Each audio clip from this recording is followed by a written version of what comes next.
welcome to this artist talk. And first of all, thank you both to Marina and to the whole team of performers for sharing this very celebratory and fun piece with us. So if I will just introduce myself shortly, my name is Christine Bonnichsen, and I'm a master's student in theater and performance studies, and my background is a little bit mixed, but amongst other things, I write critique for the dramaturgical journal, Petit. So, and mostly about dance and performance, and today I will be have the pleasure of hosting this artist talk with Marina. And yeah, so Desabar to collapse. I think I maybe want to take a starting point in that, because we're in the middle of the whole collapse in different ways, both with the images that we were given before the performance, but also very physically present within the piece, like the emotion and like process of collapsing, both like in the physicalities of the bodies. So I maybe wanted to start it with asking you how you became interested in the process, or like the movement of collapse, and like how you worked with it in this piece. This is a very interesting question. Where did I start, actually? I mean, I'm not sure if I can pinpoint right now in my brain, like where did it start, but I know why it's there. I know why it stayed, and I know why it's important for me. And it's very simple. Like there's a lot of undercurrents of thinking in this piece that come from my background. I'm from Brazil, and there's some tensions in terms of how different people in the world are seeing the world right now, and like what kinds of narratives we are telling about how things happen and what we want to keep, what we want to sustain. Like when we talk about sustainability, for me comes with the question of to sustain what exactly, and what we don't want to sustain. And the process of collapsing is a process of helping, assisting something to break apart, something to collapse, something to get ruined. So I'm thinking about things that I do want to change and to break and to keep way, and like collapsing is part of that. When I'm thinking about collapse, I'm thinking about societal collapse, but not in a way that is something to be avoided or to be scared of, but as something to be encouraged and celebrated. Because the world we have right now is not a world that I want to sustain. It's not a social structure that I want to remain. It's not a power structure that I want to remain. It's not a distribution of power and wealth and ability to survive, ability to be healthy, ability to thrive that is equal. And I'm thinking about humanity, not just thinking about my family, my friends. I'm thinking about even beyond humanity, like other kinships that we can have. So in that sense, collapsing is an intention. And maybe one last thing, because I can talk a lot, is also my own collapse somehow. Like when I'm physically collapsing, I'm also encouraging myself to learn emotionally, not just physically, but also emotionally, how to deal with the collapse, how to have fun with it, how to survive and feel strong from that process, rather than afraid or like something that just kills you dead and keeps you there. That's very interesting. And I mean, this movement of the collapse, you invite both the audience and the performers to take part in that. We both, what is that called? Like we destruct the papers in the beginning, so we also had a choice in the collapsing part. Maybe I could also be interested to hear from some of the performers if you found something in this, like personally, in the quality of collapse, like working within this piece, if someone has an input. I think there is a lot of meaning going through this collapsing this positive Marina invites us to go. Always in the dramaturgy, I think this visual part is like completely, assembled, I don't know how to say this, as a collage in the process of environment. Like depends on the situation or the place we are, like we can evocate different motivations to fall, or motivations to, start a fight, I don't know. And then there's a lot of shit images going on, as you can see, And then, yes, I think this is as a dispositive, like the idea of collapsing is, I think, like something that evocates this word is collapsing also, like in a lot of ways. So, but also in dance, I think the idea of gravity is like this invisible force that is going on for dancers is something that invites you also, like, and there is a lot of things happening here, a lot of images without context that people don't know, but are in some kind of ways like influencing our lives. So, kind of it. And I can just like add one more thing since I do like the US to the team somehow, like the starting moment of the process for me was to just picture of the violence that is affecting me in some way or the one that I feel responsible for. So that was sort of a starting point to continue further. Just to give also a little bit of a... The images you receive in the beginning are images that the team decided on. So, like, we start from this person's understanding in terms of the system, that there's some things you want to collapse and others not. What are the violences in play? What are the violences that affect us? And then this question that I have in the flyers for people is also the question aside for the performers, what do you want to describe? So all of the conversations around the kind of intentionality we bring to the piece start there. Yeah, but I think it's also really interesting this you mentioned with the connection between both like the violence and the destruction, but also the life force, that there is some sort of a cycle there in the space to create something new and do that within the celebration. For sure. And something I was, I noticed or know that you have like a point of reference or that influenced the piece is also the traditions of the carnival and like the celebration, and there is also something there with these like different movements of both the very abundant and celebratory, but also tipping over to the destruction. So maybe you can elaborate a little bit on how carnival has inspired you. I mean, Carnival was already in the background somehow because I moved to Denmark some 6 years ago, more or less. And I've been attracted to Carnival, but I'm not a Carnival addict like so many of my friends are in Brazil. Like, I actually never participated in the party until 2 years ago. But that has to do with my social structure back in Brazil. But just to say that maybe I'm not the most carnivalesque person. With that said, after coming to Denmark, there are things that I started missing that I couldn't place or understand. And I started to listen to a lot of samba music. And then that also led me, of course, to be in a country that has a majority right that is very clear, and have to renegotiate what is my position within this country versus where I come from.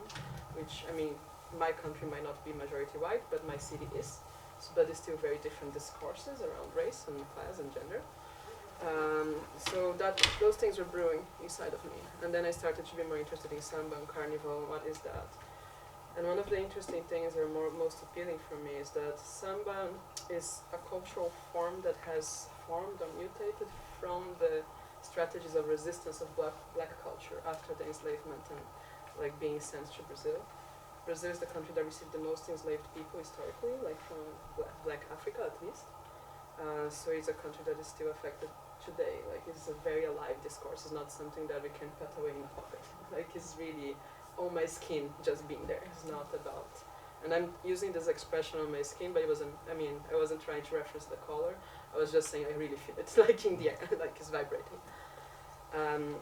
And there's one thing that they say about this joy and like this ethics of joy, that is coming from black culture.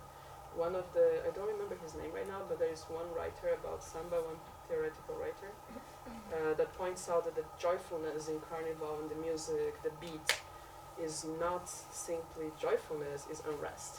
So it's like this agitation, this anxiety, this discomfort that then you catalyze in another way, in a celebratory way, in a way that invites and glues together, and then like we are learning how to deal and have this energy not all of the time, but hey, like life sucks, but we're here, right?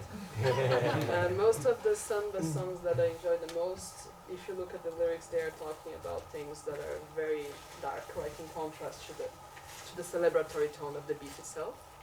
So there's a lot of tragedy, there's a lot of death. There's one song that I use in the rehearsals with us that has this a bit theme, but it's literally saying tá lá corpo estendido no chão. There's a body lying in the ground, like a dead body, right? So, and this song about how there's a dead body in the ground and people in the street are coming and doing some barbecue and selling stuff, and like the party continues and life continues.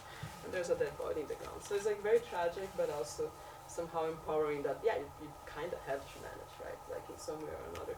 And the beat and the rhythm is helping you like do that, right? So there's something there for me about learning how to take this darkness, this shit, this like hard things and not getting paralyzed and not getting into a depression bubble and seeking community as well and like finding the energy from that to fight and to continue.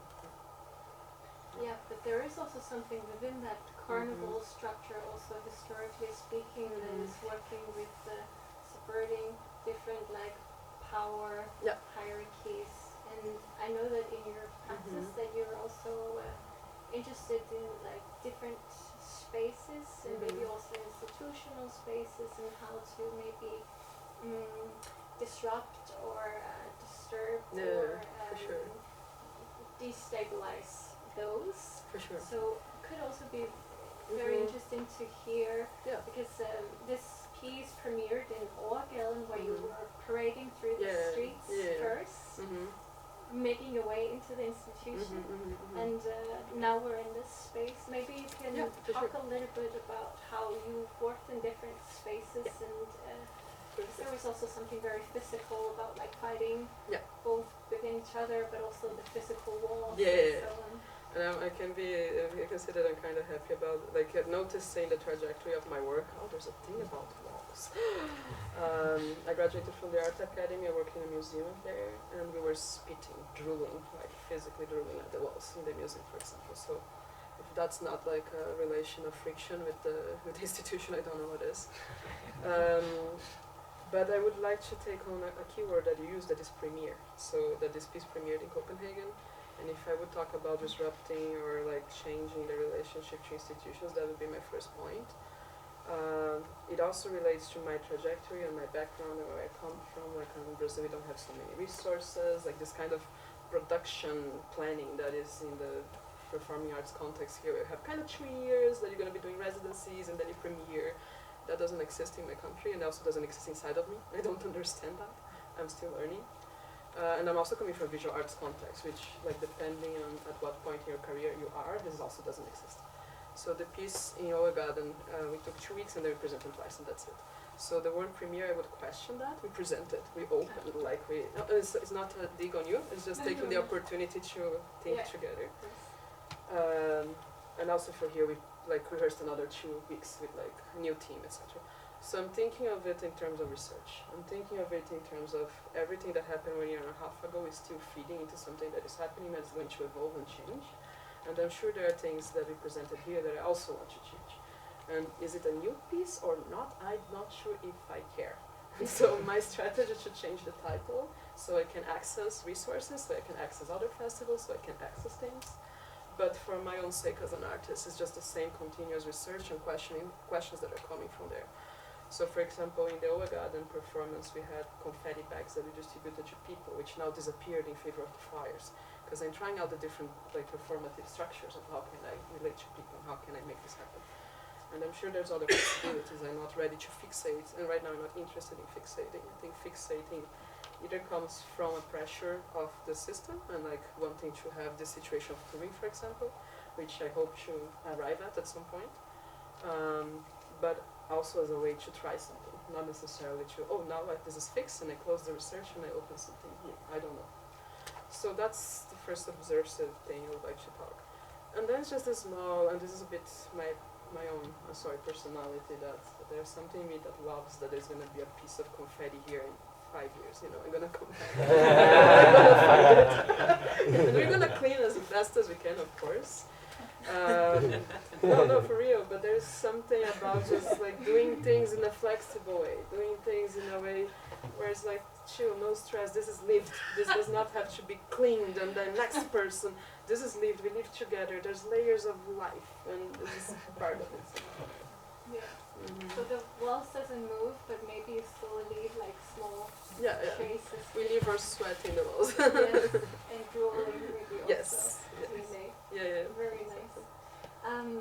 But within all this destruction, you talked a little bit about it earlier, but there is also this life form, and and I also saw a lot of like intimate moments, and maybe this is a question for the whole group. So how did you work with like creating those like moments of connection and also intimacy?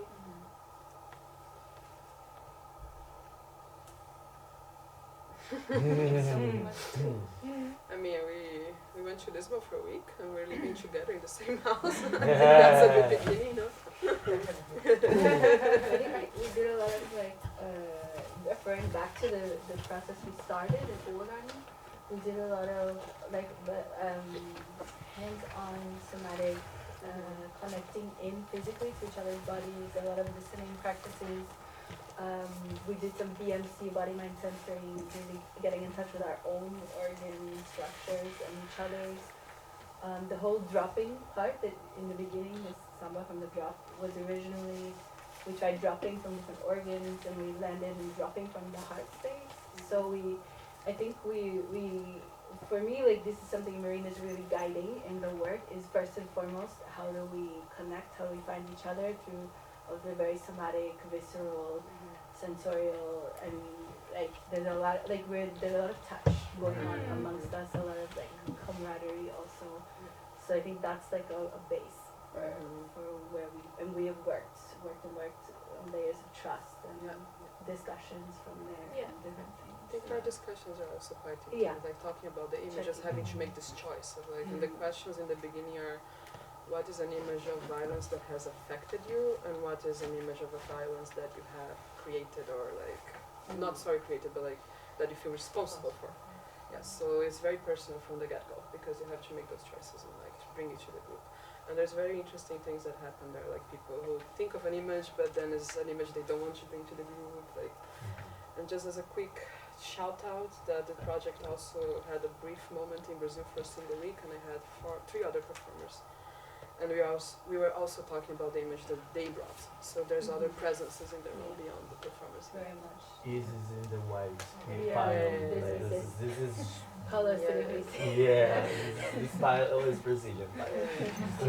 Good lights over there. But it was very interesting to share these moments together, because like to trust in another one for the performance, first of all have to like learn how to be together. So creating this space to be together, partying, and also resisting, because it's not easy to stay falling, and then there is a lot of energy in this work, so you have to sustain it. And in a lot of moments, the gaze is something that we learn to also like to share, like as a symbol or a reference of I'm here with you, like don't forget it. And then some of these things, like in a lot of somatic work, as Sophia said, since the Garden process, but also here, also in Lisbon, we've been trying like to take care of each other in the way like our body have different backgrounds, and also they are like trying to do something together. So this is interesting.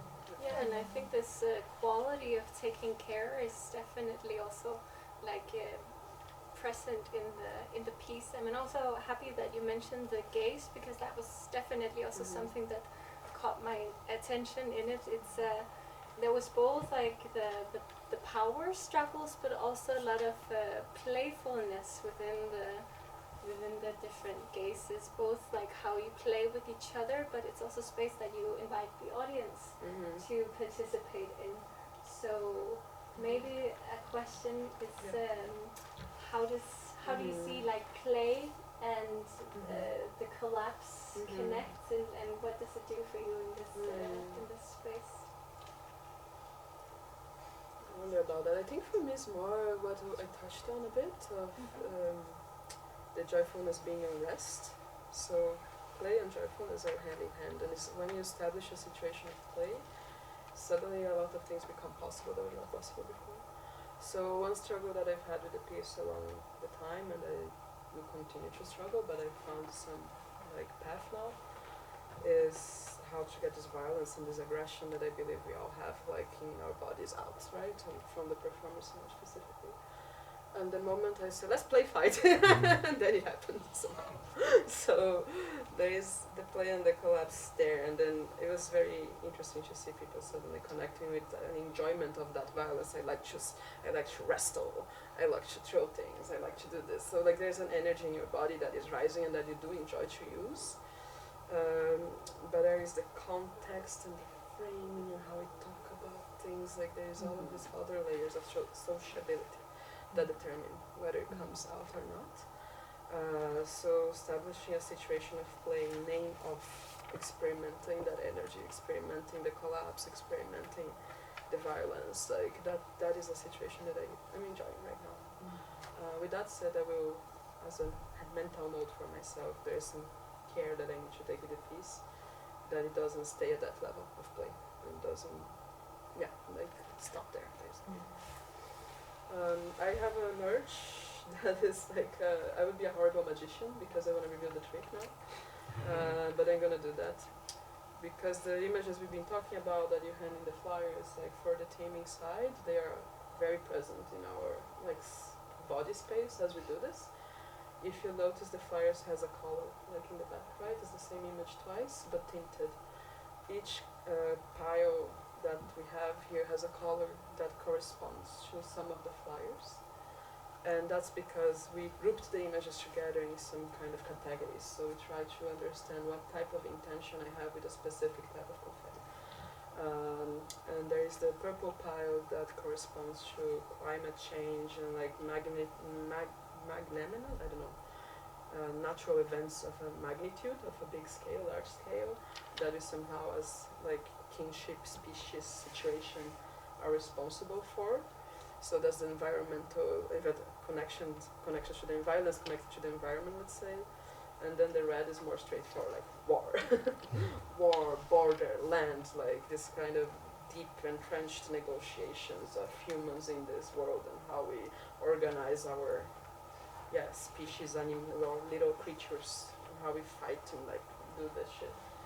And then the black is more connected to very political like movements, let's say, right-wing rising, conservative politics that are necropolitics, as Bembe says. Right. Yeah, and that is very, and those are always the most heated conversations, I guess, the ones that we feel more responsible or like provoked by. And then we have white, that corresponds to images of violence used in a protest, used as a resistance, as like a counter argument, let's say. And we have this mixed pile here that is a bit of fragility, it's like the difficulty of like handling all of this. So it's all mixed for the sake of it. And I use this trick of the colors for now, but it's also a work in progress of like I would love to try out with shredded images actually. It's just that the volume of images that I require is not something that I can access right now. But yeah, there's all of these steps and micro adjustments happening. For us, it was also new to use this specific confetti. I realize now that I've had enough for using rehearsals, but I was concerned that I didn't. So it was the first time for us using this confetti as well. We had just regular party confetti for rehearsals. So I don't know why I revealed the trick, but I like doing it. So I mean, I'm used to studio create situations in the art academy. We talk about everything in our process, so there you go, that's part of the process. Maybe just like also just to underline this chair that was mentioned, but actually been confronted quite a lot with what is going on within colors and our structure. So I think that is just putting those two creates the can be play, can be fight, and in between. Yeah, the confetti as a materiality invites you to fight immediately, and then you have to go back to some intention, like, oh shit, I'm holding the Bolsonaro imagery. I don't know, what should I do with this? Yeah. There is kind of dramaturgy going on through the images, as I said before. Like I think, for example, today I just arrived in a pile that I hate. It's like this, the far right pile, like when there is this image of Bolsonaro, like who is Brazilian, lived in Brazil, why this asshole was in the power, know what does it mean, but this changes a lot of the environment are going on in the moment, like I'm gonna fake it, I'm gonna represent it, but it's like we've been like executing this process to put images, to put these intentions of the images together with our experiences of being dancing, so we evocate some kind of ghosts in this kind of context. So today I did things that I didn't in the rehearsals. I was like, shit, I'm gonna do this. I don't want it, but it's this. I just arrived in this fucking pile. You know? Yeah, the color gave a lot. It's like it creates also a lot of different images. For me, I could see like, oh, I'm creating that. When I was also like going through some gesture and movement and games that I used to have with the more party confetti, so I had a meaning, but it wasn't so clear. And now I was like, oh, but I'm connecting the resistance to the body, but I'm also bringing the warmth. What am I doing? Like, what am I bringing together? Also starting to see these things. And we also had an opportunity during our rehearsals in Lisbon to be connected to this process Marina bring to us of João Fiadeiro, that it's like real-time composition. We also had some moments there, like of this technique. And this puts some kind of things available to happen at the moment, like a time space when you can choose. You have more than one option to relate yourself with. So it's not like there is some kind of improvisation that comes with like this base structure. Yeah. And I'm guessing some of the things that is also improvised is how you connect with the audience, inviting them into the space and to play and to destruct and like to take part in this world. So yeah, we have a couple of more minutes left, so I maybe want to actually open it up for the other audience. If someone has also questions for Marina, for the group, or anything else that you want to share in the space. Yeah, I have a question. If you consider making it more participatory, because I think a lot of people have a lot of frustrations and empathy in how to react towards actual situation, political climate and xenophobia and capitalism and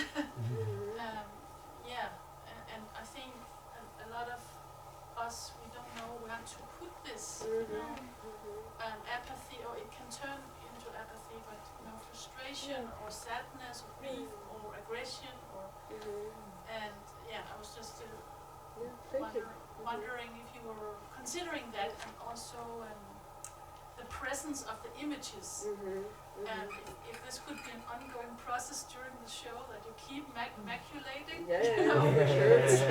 enormous amount of. For sure. I think. It was just some questions. I'm gonna start from the last part of your question. I do have a next step that I would love to try out, that is to find somebody who can help me hack those machines, because they have a safety feature that you cannot keep using them. So without the basket, of course. So I would love to, for example, have them fixated on the walls without the basket, so you can make this rain from the image, and then this is very clear, like this is what is being shredded, this is what's coming into this pile of confetti. That would be lovely. It's just a matter of like time, resources, how to where, like financial resources as well, of course. And so, in the works, and as making it more participatory, I thank you very much for that, because it pushes me in the direction like, oh, it can be more participatory. This is something we really have talked about a lot. We would like yeah, talked that you would love if Yeah, people would get up and join us Yeah. somehow in some way. Yeah, And I know yeah, yeah. that's a huge, like, Mm-hmm. a huge step to make. So it's Uh-huh. an active question. Yeah, yeah, yeah. I think we stuck with like more of this trying to seduce, you know, bringing confetti to people, looking at them, like giving some entrance that is soft, let's say. But I think it's true that if there's a clearer connection with what are the images that we're dealing with and what is in your hand, like then maybe there's a different type of engagement with what you do.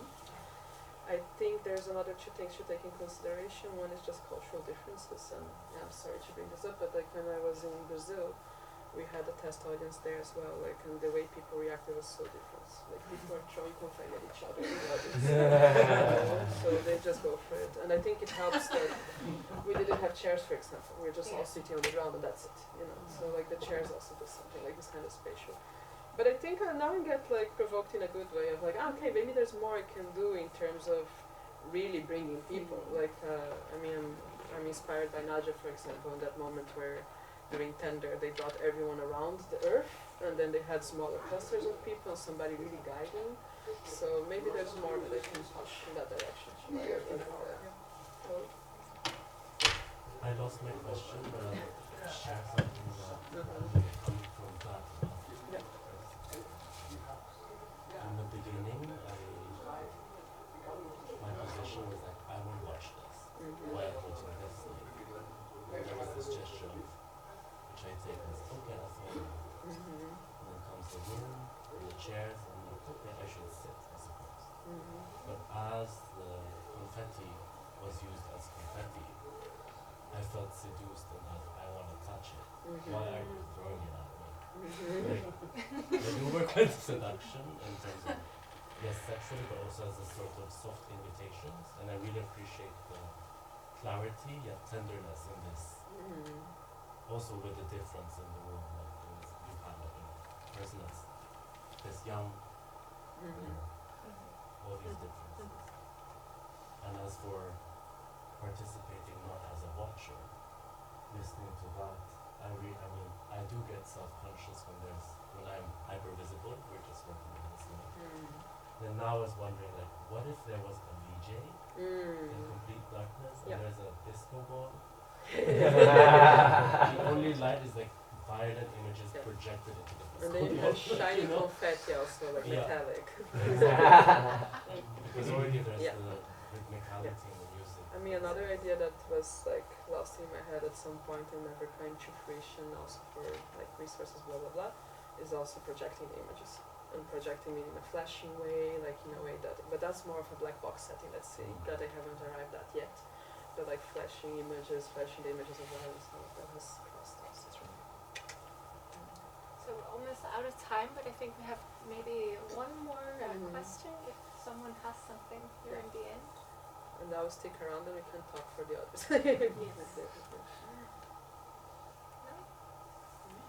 Alright, then I wanted to say thanks again, and maybe it's an option to stick around if you have more or want to like continue the conversation in this space. Thank you so much, everyone. It's really fucking important and precious, and just to have people. We've been obsessed about having audience the whole research process. And we have open sharings, but you know, like 2 friends come, 3 friends come. So thank you so much for like helping build this, and like it's gonna give life for us and continue. Thank you.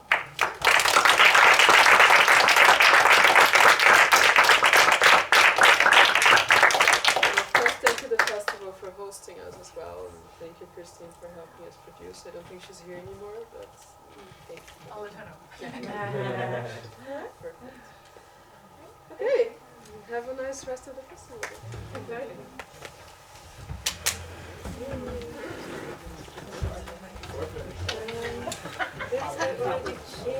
Yes. You take your